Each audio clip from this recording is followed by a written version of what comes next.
నమస్కారం city news కి స్వాగతం. ముందు హెడ్లైన్ చూద్దాం. హైదరాబాద్ పట్టణంలో నారాయణగూడ ఫ్లైఓవర్ కింద ఉన్న పురాతనమైన లింగంపల్లి మార్కెట్ కూల్చివేతను ప్రారంభించిన జీహెచ్ఎంసీ అధికారులు.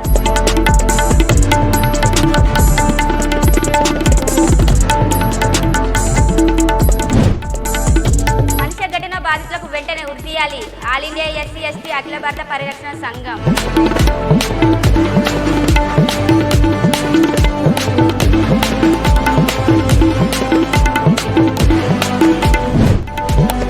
మహిళా దారుణ హత్య.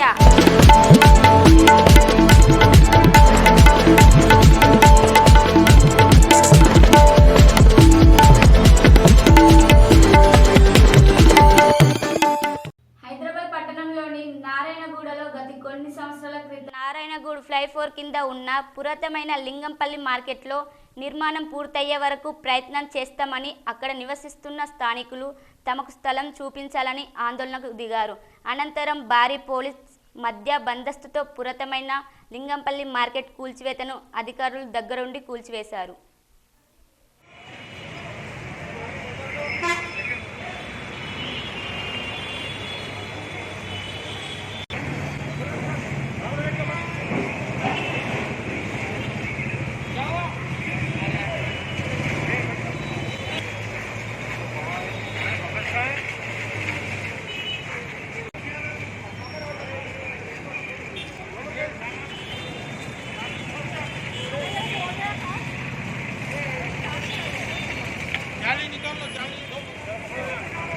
लेके चले जाओ।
నుండి మా పిల్లలతో సహా అందరూ నల్ల చేసుకున్నాం, తల్లిదండ్రులతో సహా.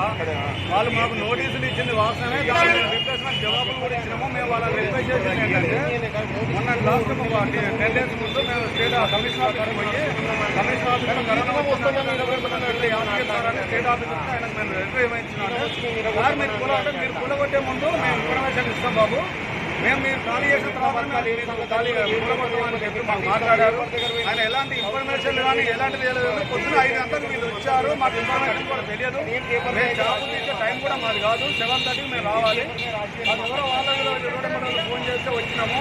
మేము ఇప్పటికీ వాళ్ళు ఏదో చేసిన మళ్ళీ డెవలప్ చేస్తున్నా అంటే మీ ఎమ్మెల్యేలు రాజకీయ నాయకులు ఏదన్నా ఉండనివ్వండి, వాళ్ళ డెవలపింగ్ మేము ప్రోత్సాహం చేస్తున్నాం. కాకపోతే ఇప్పుడు నడి రోడ్డు మీద మమ్మల్ని నిలబెట్టి వాళ్ళు పోయినారు కాబట్టి వాళ్ళు ఏ ఎమ్మెల్యే వస్తాడో ఏ మినిస్టర్ వస్తాడో ఎవరో వస్తారో ఇప్పుడు పంచాయతీ చేయాలి. అదో అంటే ఇక్కడనే మేము కూర్చొని రెడీ అవుతున్నాము. ఎట్టి పరిస్థితుల్లో ఇక్కడికే మేము జరిగే ప్రసక్తి లేదు. కావాలంటే వాళ్ళు తీసేసిన ఫుడ్ మాత్రం పెట్టి దండాలు చేస్తున్నాం, కానీ మేము జరిగే ప్రసక్తి మాత్రం. గత 15 రోజుల క్రితం యూపీలో జరిగిన 19 వయసు గల అనే బాలికపై అత్యాచారం చేసి హత్య చేసిన ఘటన దేశాన్ని అతలం కుతలం చేస్తుంది. భారతదేశంలోని మహిళలకు రక్షణ లేకుండా పోతుంది. ఎస్సీ ఎస్టీ పరిరక్షణ సంఘం బైన్సా డివిజన్ సభ్యులు ఆరోపించారు. భారతదేశంలోనే భారత రాజ్యాంగ నిర్మాత శ్రీ దాస్య విముక్తి ప్రధాన దళిత బహుజన ధాన్య దైవం బాబాసాహెబ్ అంబేద్కర్ 70 ఏళ్ల స్వాతంత్రంలో కూడా మహిళలకు కరువైందని దళిత సంఘాలు ఆవేదన వ్యక్తం చేస్తున్నారు.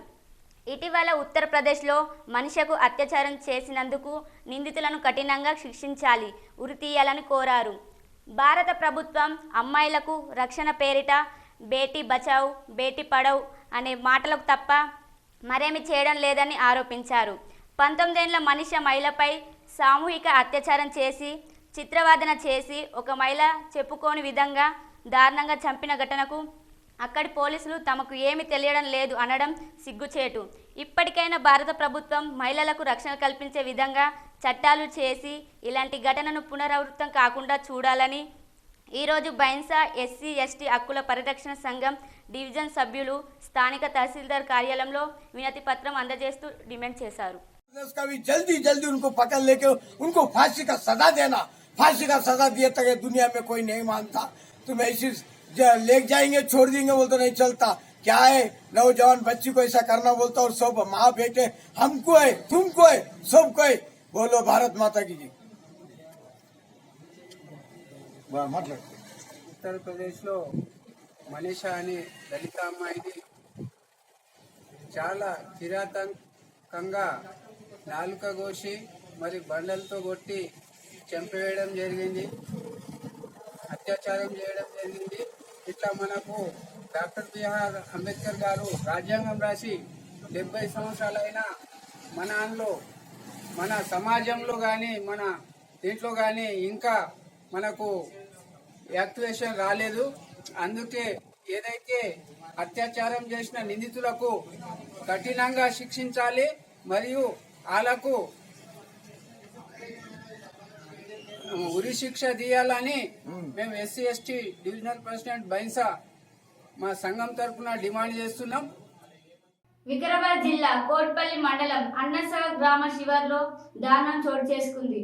గుర్తు తెలియని మహిళ వయస్సు సుమారు 22 ఏళ్లు 4 రోజుల క్రితం ప్లాస్టిక్ సంచిలో కట్టి పాతి పెట్టినట్లు తెలుస్తుంది. అన్నసాగర్ గ్రామ శివార్లో అనుమానాస్పదంగా ఉన్న ప్లాస్టిక్ కవర్ను కుక్కలు పీకు తినగా గ్రామస్తులు గమనించి పోలీసులకు సమాచారం అందించడంతో వికారాబాద్ డీఎస్పీ సంజీవరావు, సిఐ మురళి ఘటనా స్థలానికి చేరుకొని శవాన్ని వెతికి తీశారు. అనంతరం పోస్టుమార్టం నిమిత్తం వికారాబాద్ ప్రభుత్వ ఆసుపత్రికి తరలించారు. ఈ విషయమే వికారాబాద్ పోలీసులు కేసు నమోదు చేసుకొని దర్యాప్తు చేస్తున్నట్లు డీఎస్పీ సంజీవరావు తెలిపారు.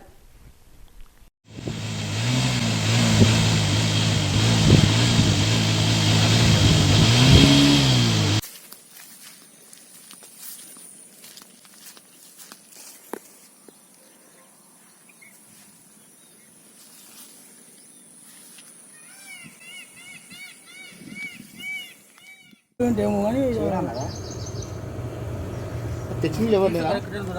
నైట్ తెచ్చింది ఎవరు లేదా? తను భర్త ఫోన్ చేస్తుండే బీసీ భవన్ నిర్మల్ జిల్లాలో జరిగిన తెలంగాణ రాష్ట్ర జాతీయ బీసీ సంక్షేమ సంఘం తెలంగాణ రాష్ట్ర సమావేశం జరిగింది. జాతీయ బీసీ సంక్షేమ సంఘం తెలంగాణ రాష్ట్ర ప్రధాన కార్యదర్శి ఆప్కా గజేందర్ యాదవ్ విలేకరుల సమావేశంలో మాట్లాడుతూ తెలంగాణ రాష్ట్రం 112 బీసీల కులాలు ఉండగా కొత్తగా 17 కులాలను బీసీ జాబితాలోకి కలపడం స్వాగతం పలికారు. కానీ రిజర్వేషన్లు శాతం పెంచకుండా 17 కులాలు కలపడం ఎంతవరకు సమంజసం అని జాతీయ బీసీ సంక్షేమ సంఘం తెలంగాణ రాష్ట్ర ప్రధాన కార్యదర్శి ఆప్కా గజేందర్ యాదవ్ తెలంగాణ రాష్ట్ర ప్రభుత్వానికి ప్రశ్నించారు. నాయకులు మరియు బీసీల ప్రజాప్రతినిధులు ఏకతాటిపైకి రావాలి అని జాతీయ బీసీ సంక్షేమ సంఘం తెలంగాణ రాష్ట్ర ప్రధాన కార్యదర్శి ఆప్కా గజేందర్ యాదవ్ పిలుపునిచ్చారు. సమంజసమని జాతీయ బీసీ సంక్షేమ సంఘం ప్రశ్నిస్తుంది. ఇలా ఎవరైతే మా బీసీ బిడ్డల్ని 17 సంఘాలని ఆహ్వానిస్తున్నామో దాన్ని తగ్గట్ల మాకు రిజర్వేషన్ కావాలని కూడా తెలంగాణ రాష్ట్రము తెలంగాణ ప్రభుత్వానికి జాతీయ బీసీ సంక్షేమ సంఘం డిమాండ్ చేస్తుంది. అయ్యా ఇలా కరోనా కష్టకాలంలో ఈరోజు ఎల్ఆర్ఎస్సీ చేసి నిరుపేదైన మా ప్రజలకి దాని కరోనా కష్టంలో బంద్ చేసి ఇంకా కొన్ని రోజులు వ్యవధీయాలని కూడా మన తెలంగాణ ప్రభుత్వానికి జాతీయ బీసీ సంక్షేమ సంఘం డిమాండ్ చేస్తుంది. అయ్యా ఈరోజు ఏదైతే 2014, 2015 సంవత్సరంలో బీసీ ఫెడరేషన్ ద్వారా 3,10,000 మంది దరఖాస్తులు చేసుకున్నారు.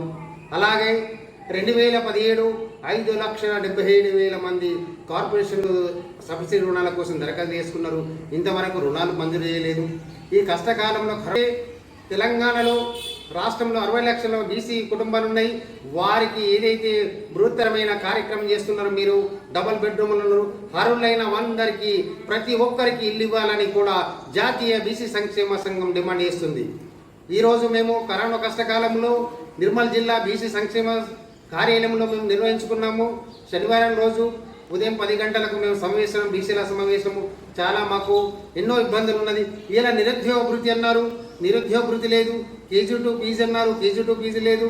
ఇలా ఏదైతే నియోజకవర్గం గల 500 పడకల దవాఖానాలు నిర్మిస్తున్నారు, దాని నిర్మించాలని మేము విజ్ఞప్తి చేస్తున్నాము. ఏదైతే మండల్లో 100 పడకల గది నిర్మించాలని తెలంగాణ ప్రభుత్వానికి జాతీయ బీసీ సంఘం విజ్ఞప్తి చేస్తున్నది. ఈరోజు మాకైతే ఏదైతే జనాభాలో 60% ఉండి 112 కులాల్లో మీరు 17 కులాలు ఇస్తుంది మేము స్వాగతిస్తున్నాము.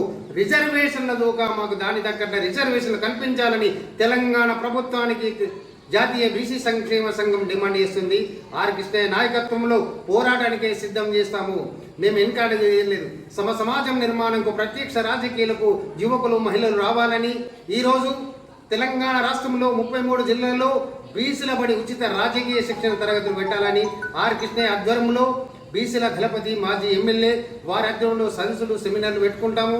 ఈ కరోనా కష్టకాలం అయిపోయిన తర్వాత ప్రతి మండలంలో ఒక 100-150 మందితోని సదస్సులు నిర్వహించాలని మా బీసీ విద్యార్థులకు, మహిళలకు నేను కోరుతున్నాను. పార్టీలకు అతీతంగా ఏ పార్టీ ఉన్న పార్టీ 4 సంవత్సరాలు పార్టీ జెండాలు పక్కబెట్టి మన బీసీల జెండాలు మోయాలని కూడా నేను జాతీయ బీసీ సంక్షేమ యువకులకు, మహిళలకు విజ్ఞప్తి చేస్తున్నాను. ఆర్ కృష్ణ నాయకత్వం. 8 సంవత్సరాల బాలికపై అత్యాచారం యత్నం. ఇంటి ముందు ఆడుకుంటున్న బాలికను అన్నం పెట్టమని ఇంట్లోకి పిలిచి అత్యాచార యత్నం. వికారాబాద్ జిల్లా దారూర్ మండలం మోమిన్ కలాన్లో రాములు అనే 40 సంవత్సరాల వ్యక్తి ఇంటి ముందు ఆడుకుంటున్న బాలికను అన్నం పెట్టివ్వమని ఇంట్లోకి పిలిచి అత్యాచార యత్నానికి పాల్పడ్డాడు. రాములు నుండి తప్పించుకున్న బాలిక ఇంట్లో చెప్పడంతో వారు 100 డైల్కి ఫిర్యాదు చేశారు. పోలీసులు బాలికను సఖి కేంద్రానికి తరలించి వివరాలు సేకరించి ఆసుపత్రికి తరలించారు. నిందితుడు రాముల్ని పోలీసు అదుపులోకి తీసుకున్నారు. తల్లి ఫిర్యాదుతో రేప్ యాక్ట్ చట్టం కింద కేసు నమోదు చేసినట్టు పోలీసులు తెలిపారు. 100 దారూర్ పోలీస్ స్టేషన్ రావడం జరిగింది. దాని సారాంశం ఏమనగా మోమిన్ కలాన్ విలేజ్ లోపల ఒక 8 సంవత్సరాల పాప పైన అత్యాచార యత్నం జరిగిందని చెప్పేసి ఇన్ఫర్మేషన్ రావడంతో ఇమీడియట్గా అక్కడ జరగడం జరిగింది. అయితే అప్పటి వరకే ఆ పాపను సఖీ సెంటర్ వాళ్ళు వికారాబాద్ తీసుకోవడం జరిగింది. సో మేము ఇక్కడికి వచ్చి వెరిఫై చేయగా ఏంటంటే ఆ 8 సంవత్సరాల పాప పైన అదే గ్రామానికి చెందినటువంటి ఒక వ్యక్తి అత్యాచార యత్నం చేసిందని చెప్పేసి దాని సారాంశం. అయితే ప్రజెంట్ ఆ పాప కండిషన్ బాగానే ఉంది. తల్లి యొక్క ఫిర్యాదుతోటి కేసు నమోదు చేసి ఫర్దర్ ఇన్వెస్టిగేషన్ చేస్తూ ఉన్నాము. ఆ ఇన్వెస్టిగేషన్ ఏది వెళ్తే దాని ప్రకారం చట్టరీత్యా చర్య తీసుకుంటాం. ప్రభుత్వ అభివృద్ధి సంక్షేమ పథకాలను సమిష్ట కృషితోనే ఉత్తమ ఫలితాలు సాధించవచ్చని జిల్లా కలెక్టర్ ముస్టఫ్ ఫారూఖీ అన్నారు. ఈ రోజు కలెక్టర్ కార్యాలయ సమావేశ మందిరంలో పల్లె ప్రకృతి వనాలు 100% పూర్తి అయిన సందర్భంగా సంబంధిత శాఖల అధికారులతో ఏర్పాటు చేసిన సమావేశంలో ఆయన పాల్గొన్నారు. ఈ సందర్భంగా జిల్లా కలెక్టర్ మాట్లాడుతూ జిల్లాలో పల్లె ప్రగతిలో భాగంగా చేపట్టిన 582 పల్లె ప్రకృతి వనాలను 100% పూర్తి చేసుకోవడం అభినందనీయమన్నారు.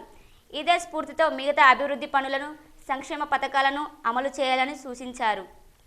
అలాగే రైతు వేదికలు, శ్మశాన వాటికల నిర్మాణాలను అధికారులు సమన్వయంతో వేగవంతం చేసి పూర్తి చేయాలని సూచించారు. పల్లె ప్రకృతి వనాలు 100% పూర్తయిన సందర్భంగా అధికారులను శాల్వతో సత్కరించారు. ఈ సమావేశంలో అదనపు కలెక్టర్ హేమత్ బోర్కడే, జెడ్పీటీసీఓ సుధీర్, జిల్లా వ్యవసాయ శాఖ అధికారి అంజి ప్రసాద్, ఎంపీడీఓలు, ఇతర అధికారులు తదితరులు పాల్గొన్నారు.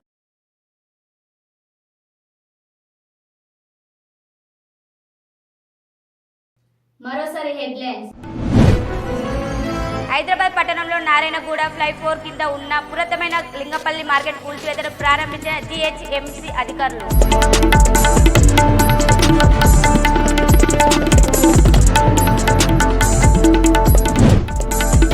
మనిషి ఘటన బాధితులకు వెంటనే ఉరితీయాలి. ఆల్ ఇండియా ఎస్సీ ఎస్టీ అఖిల భారత పరిరక్షణ సంఘం.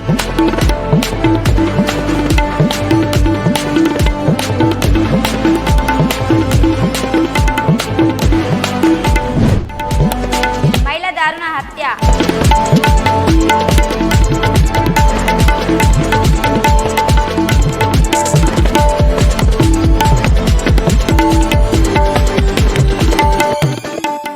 ఇంతవరకు సిటీ న్యూస్ సమాప్తం. అంతవరకు సెలవు. నమస్కారం.